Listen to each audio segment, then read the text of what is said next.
Today's episode is sponsored by Midwest Fire. For more than 20 years, Midwest Fire has been manufacturing high-quality tankers, tanker pumpers, and fire rescue vehicles in the United States and Canada. Keeping firefighters safe while enhancing their capabilities is what they do best. To learn more, go to MidwestFire.com.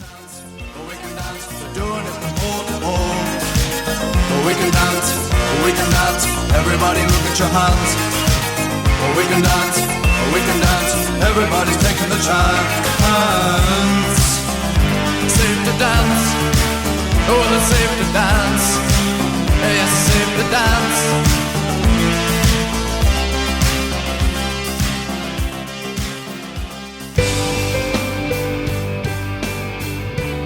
Hello and welcome to episode 226 of the Situational Awareness Matters show. I'm your host, Rich Gassaway.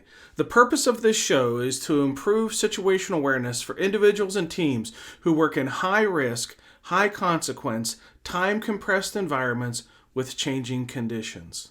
From the beginning, the SAMatters mission has been to help you see the bad things coming and time to avoid bad outcomes. Today's feature segment is a review of a NIOSH report detailing the situational awareness lessons learned when Assistant Fire Chief Jamie Middlebrook of the new Carlisle, Indiana Fire Department died on August 5, 2014 after being trapped under a roof collapse while fighting a fire in a commercial storage building. Before we jump into my review of the NIOSH report, I want to let you know that we now have a second sponsor for the show. From the beginning, Midwest Fire, an amazing fire apparatus manufacturer located right here in Minnesota, has been and remains our title sponsor, and we're very thankful for their commitment and support of our mission. Joining Midwest Fire now is Chief Miller. Chief Joel Miller has the world's largest following on Instagram, and he's putting out a massive amount of content on his feed daily.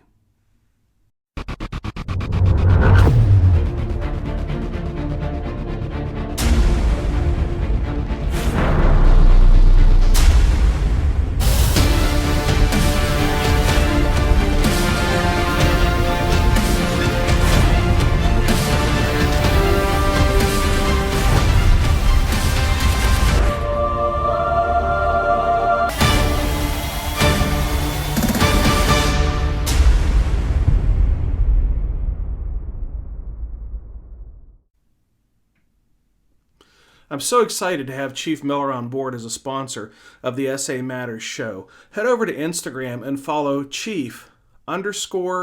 All right, if you're new to the show, stick around after the feature segment to learn more about our mission, how you can attend or host a live event, and how to get connected with us on our social media.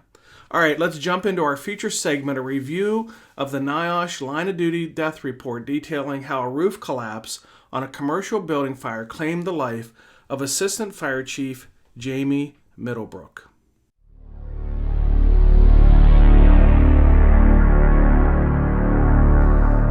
The information for this episode comes directly from the National Institute of Occupational Safety and Health Firefighter Investigation and Prevention Program. This report was released on July 18th, 2018.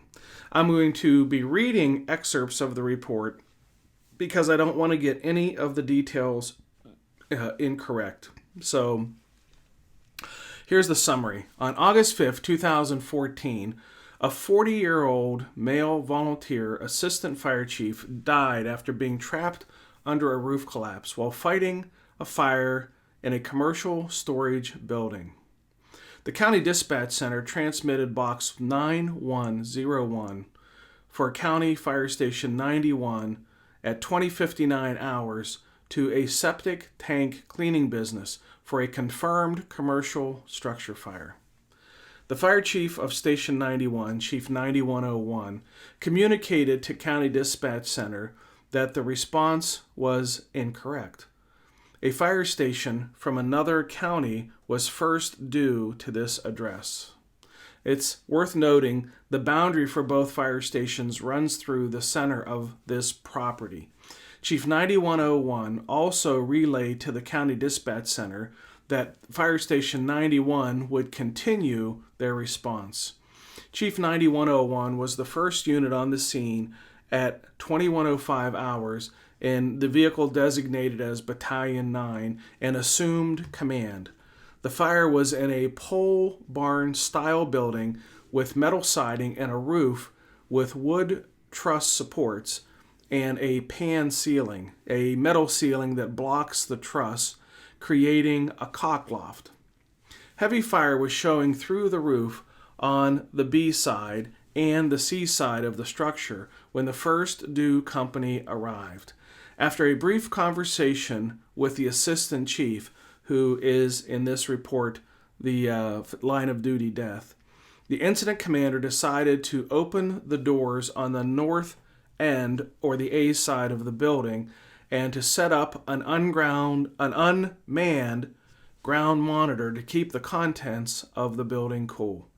Access was made through both a doorway and the overhead door on the north side. Smoke conditions were light with good visibility. The assistant chief was assigned to the north side of the building. A defensive attack was initiated. The assistant chief was one of 3 firefighters who had entered side A of the structure to stretch a 2.5-inch hose line to protect equipment and acetylene cylinders.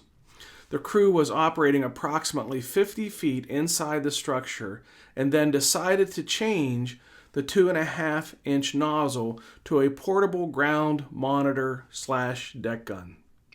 During the changeover, one firefighter left the interior to go outside to charge the hose line. The fire was already in the overhead truss system above the assistant chief and the firefighter, and the fire was likely concealed by the ceiling. As a third firefighter got to the overhead door, a loud crash occurred. The truss system failed, and the ceiling and roof assembly collapsed on the assistant fire chief and the firefighter. The assistant fire chief was killed in the collapse of the truss system. The firefighter, who suffered a broken leg, was able to crawl under some equipment before being rescued by a rapid intervention team from Squad 18.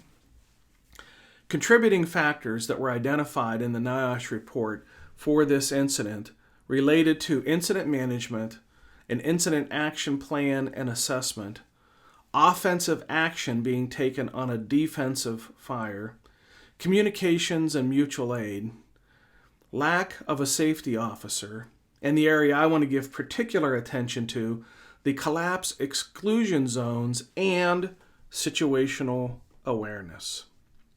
So what I would like to do is I'm going to scroll down this report to the area of the recommendations and review the recommendations that were made as a result of this incident. Now, you can go to the NIOSH website and download this report and review the entire report, which also has radio traffic and some pictures and diagrams of the incident, which will give you much more detail than what I would be able to cover here in this episode. So what I want to do is I want to focus on the recommendations. Recommendation number 1, fire departments should ensure that there is a single effective incident management system established with a single designated commander, especially when multiple fire departments are responding together. A single incident commander should be able to apply the incident command system in a manner that supports effective and efficient management of the incident. The use of ICS should not create additional challenges for the IC, but rather provide systems approach for ensuring a successful outcome of the incident. And this comes from the NFPA 2014. When different departments respond to the same incident, the incident management system or incident commander needs to blend these resources in the overall strategic plan and integrate them into the command structure, even if they have a separate radio system. This can be accomplished through divisioning of the incident scene and not having separate commanders on the same incident. One of the things that I teach in my situational awareness programs is the importance of having drills with mutual aid partners. It's amazing to me how many departments do not do this. They use other agencies for auto aid and mutual aid, but when I ask them, do you train with these agencies, the answer that I get is, we don't, or it's rare. Some of the issues that can come up from working with mutual aid or auto aid agencies during critical emergencies can be identified and resolved in training evolutions. It's much better to find out that there is inconsistencies in SOPs or incompatibility in equipment on a training incident than on a real fire incident where lives lay in the balance. Recommendation number 2. The fire department should ensure that a stationary command post is established and the incident commander is able to communicate effectively. Fire departments should train their command officers to establish a stationary command post and effectively communicate with the command team members. It may be easy for a command officer to command a small residential fire from the front yard when everything is going well. However, when critical communication occurs or significant events occur, it is very easy to miss those communications with all the noise and confusion that can occur on many fire grounds. In some cases, officers are comfortable operating outside of the command vehicle or command post because they may have a very good comfort level developed from past experience. This comfort level can easily be challenged when faced with unexpected fireground conditions such as a collapse, a rapid fire growth, or a mayday transmission. A critical function of command is to maintain clear communications. If problems arise, such as different radio frequencies from different fire departments, the incident commander needs to be able to adjust to correct the communications gaps. An incident commander needs to be able to clearly communicate with his or her division officers. That may be accomplished by sending members of the incident command from the IC's department to the other mutual aid divisions to distribute radios as needed. Additionally, fire departments should train in proper terminology for the incident commander to refer to only one command. The incident commander is the only command on a scene, and other functions should not refer to themselves with the designation command after a function. This can cause confusion on the fire ground, especially when multiple radio transmissions occur. For example, a water supply officer should refer to themselves as the function or function group without using the trailer command. Using terms such as water command or staging command on the radio increases the possibility that the radio designation of command could be misunderstood or misinterpreted. In addition to a stationary command post, effective communications can assist the incident commander in formulating a rescue plan. In many instances, an already established rapid intervention team can be put into action and managed by the incident commander. However, in most cases, the responsibility may be divided and a rescue group established and given direction by a division commander. The incident commander may take the direction role or pass it to another officer at the command post. The firefighting units need to be coordinated, and those resources not directly involved with the rescue or firefighting may have to be moved to a different channel.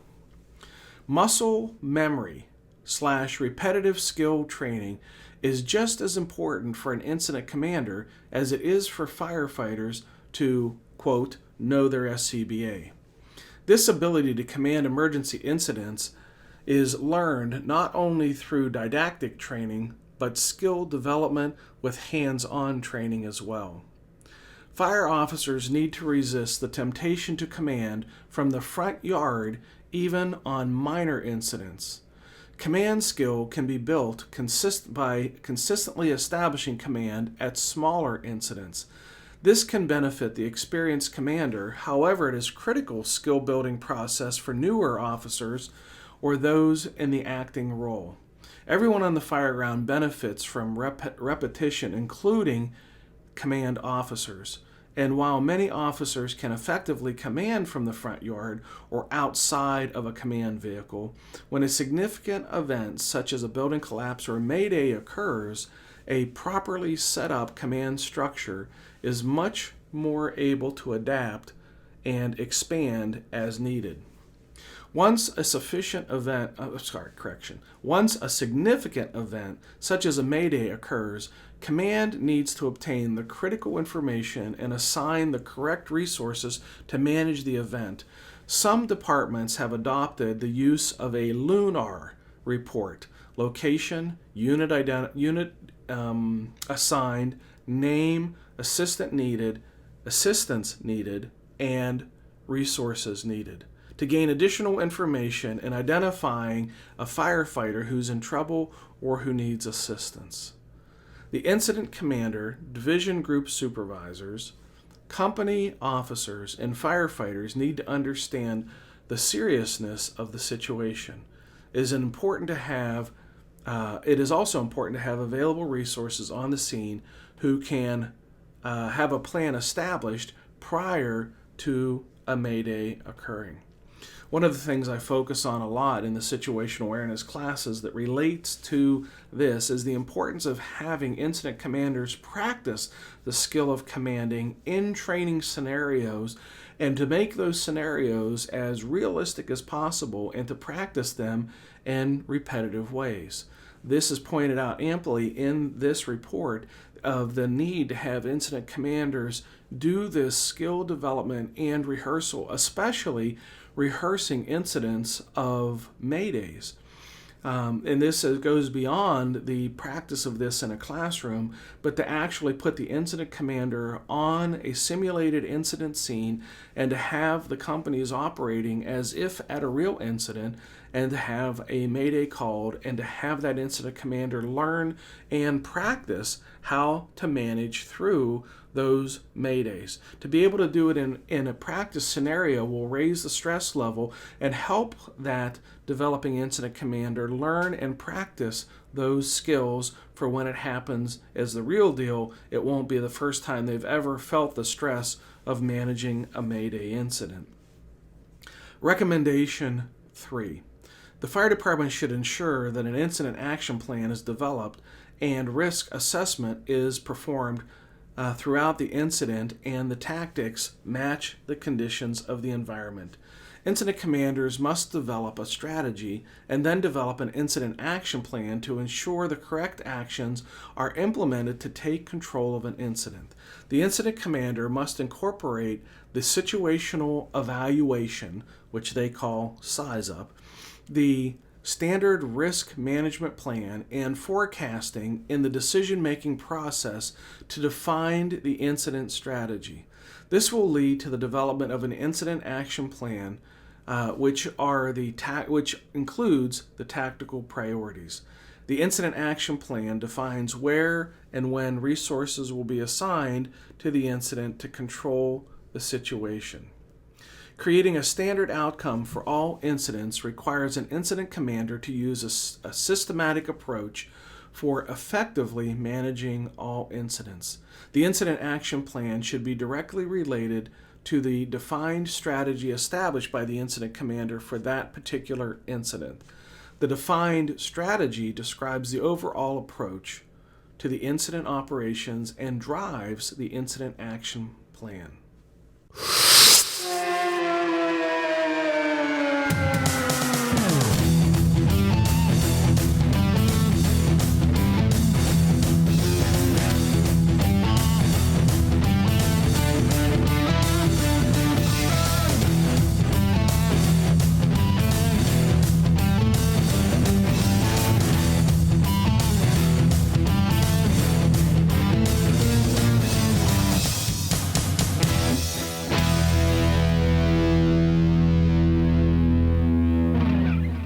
Hello everyone, my name is Ryan Pennington from Jump Seat Training. I'd like to congratulate my mentor, Dr. Richard Gassaway, on over 4 years of Situational Awareness Matters podcast. 4 years, 200 episodes. Firefighters, pick up your phone, download that podcast, and make sure you always remember SA Matters.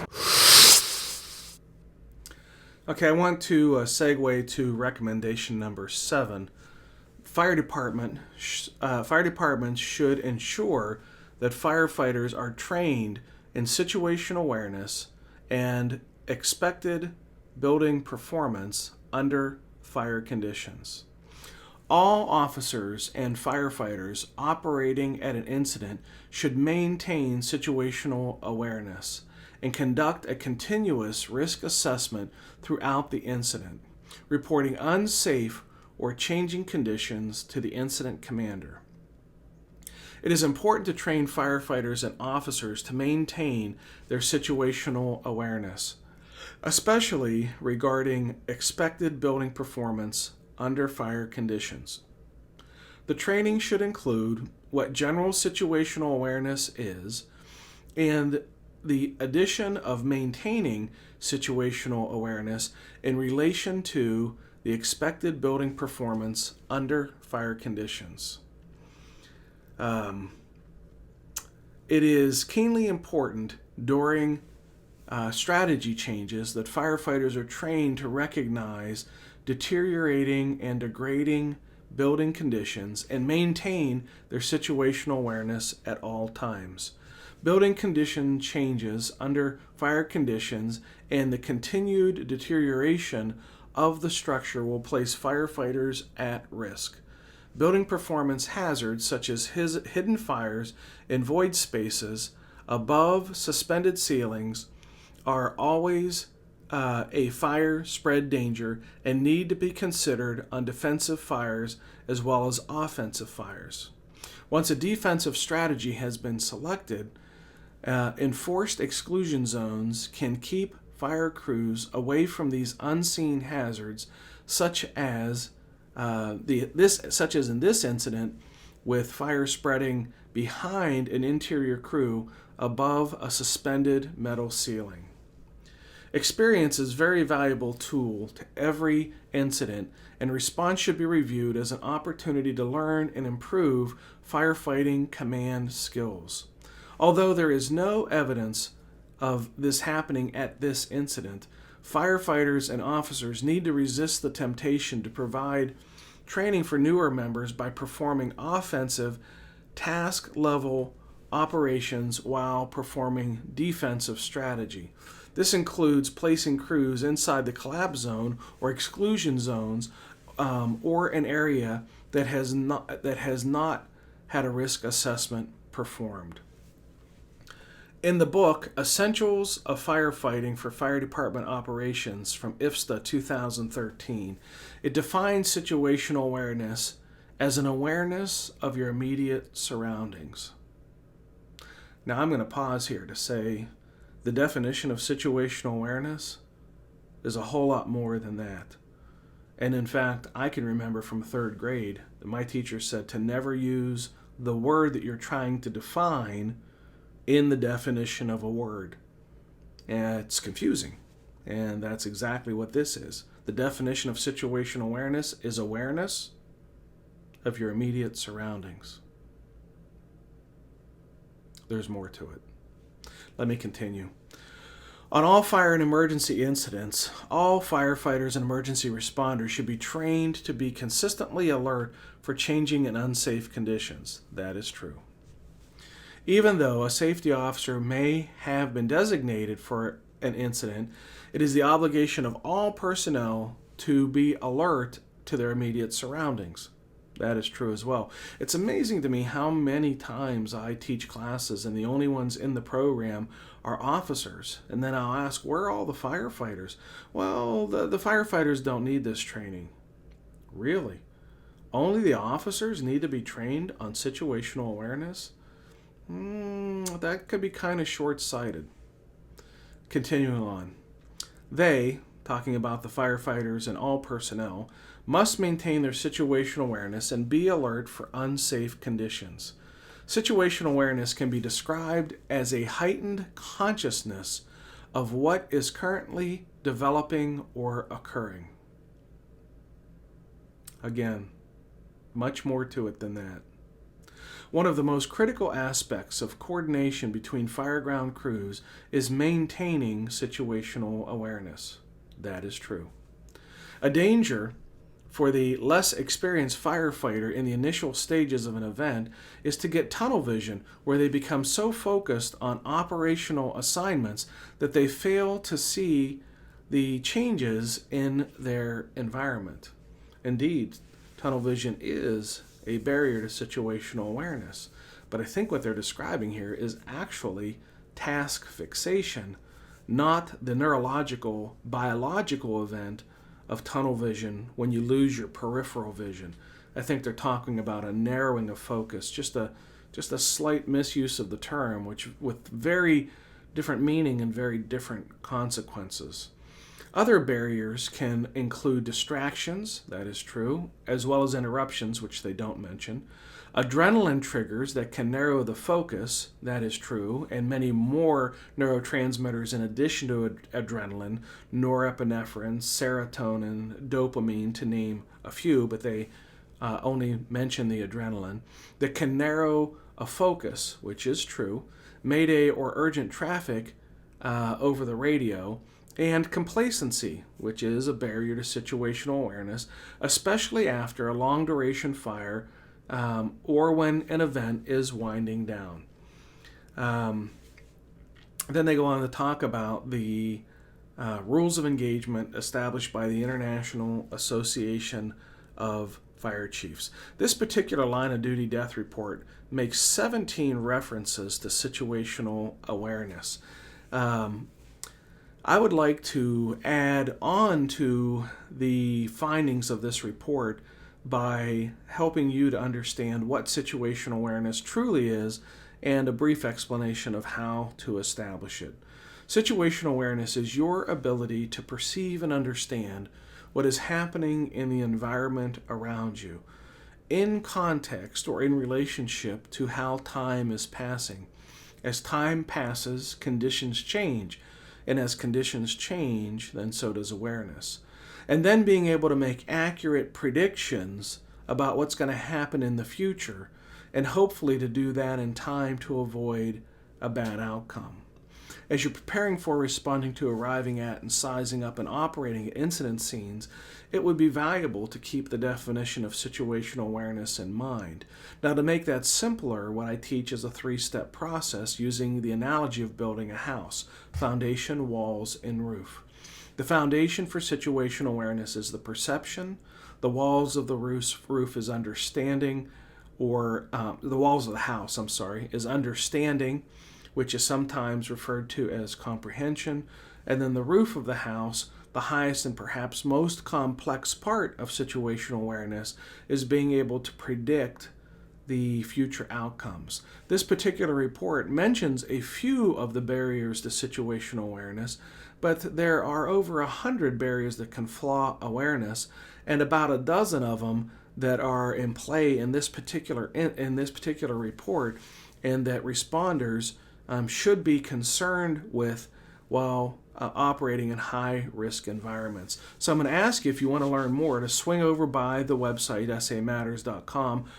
Over 400 articles on there about situational awareness and high-risk decision-making, all free for you to use, read, and share with others.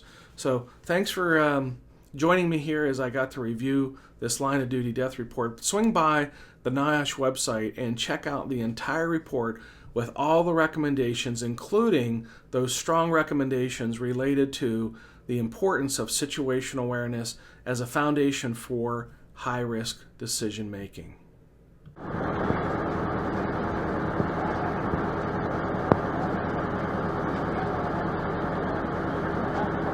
Real expectations, because SA matters. Know your limit. Know your partner's limit, because SA matters. Assumptions are bad. SA matters. Proper PPE is important, because SA matters. Flawed situational awareness is a really big deal. SA matters. Know your water supply, because SA matters. Bears and Cougars, SA matters. Go versus no go, because SA matters. Confidence is good. Overconfidence is bad. SA matters. Buddies matter, because SA matters. SA matters. So don't get angry. When the pigs are eating lemons, SA matters.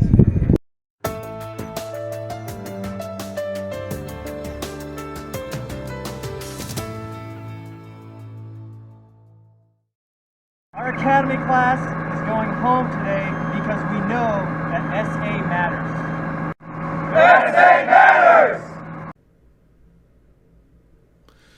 Since 2007, the SA Matters instructors have helped more than 1,200 organizations and 65,000 individuals improve high-risk decision-making, including first responders, industrial workers, military personnel, business leaders, medical professionals, utility workers, highway workers, aviation workers, oil refinery operators, and more.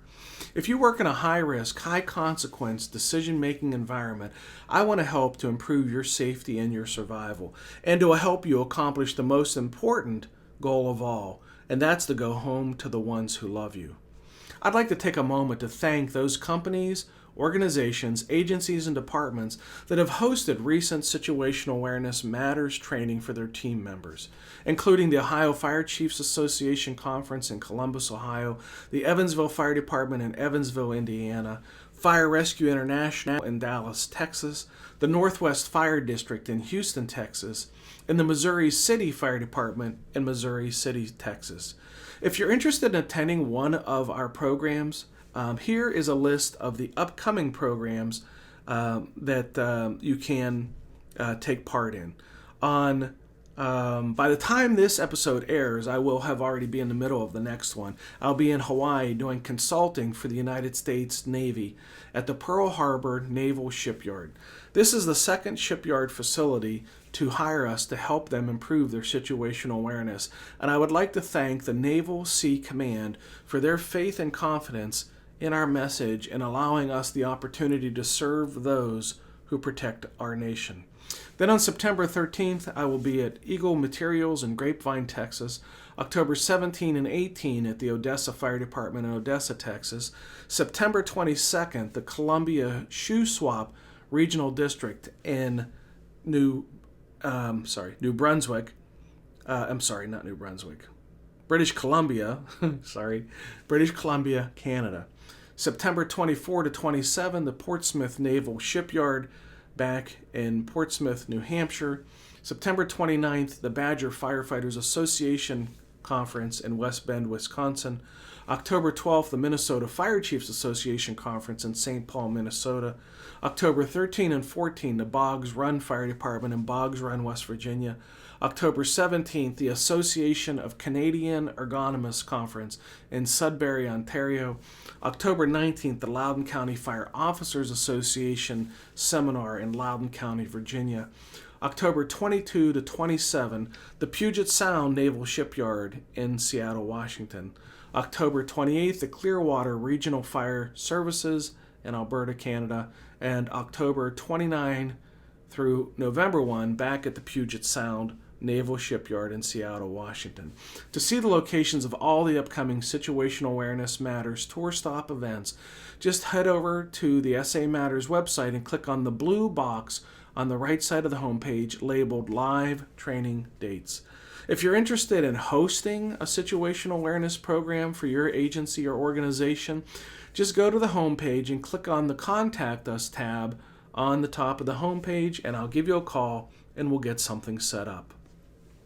If you want to become part of the SA Matters community of learners, there's a couple of ways you can do that.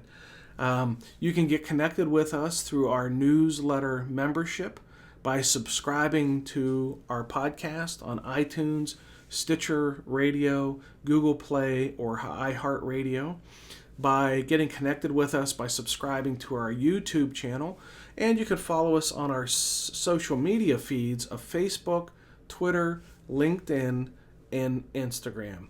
There we share ideas about how to improve situational awareness, how to make better decisions under stress, and how to improve the skills of critical thinking and resilient problem solving. Well, that's it. Episode 226 of the SA Matters show is complete. Thank you to our awesome sponsors, Midwest Fire and Chief Miller.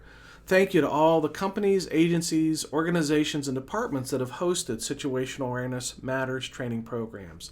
Thank you to all the organizations that have hosted the live, virtual, internet-based training programs. Thank you to the more than 2,000 students and graduates of the SA Matters Online Academy. And most importantly, thank you, the listeners and viewers of this show, for sharing some of your valuable time with me today. I really appreciate your support of the SA Matters mission. Be safe out there, and may the peace of the Lord and strong situational awareness be with you always. You've been listening to the Situational Awareness Matters radio show with Dr. Richard B. Gassaway. If you are interested in learning more about situational awareness, human factors, and decision-making under stress, visit SAMatters.com. If you are interested in booking Dr. Gassaway for an upcoming event, visit his personal website at richgassaway.com.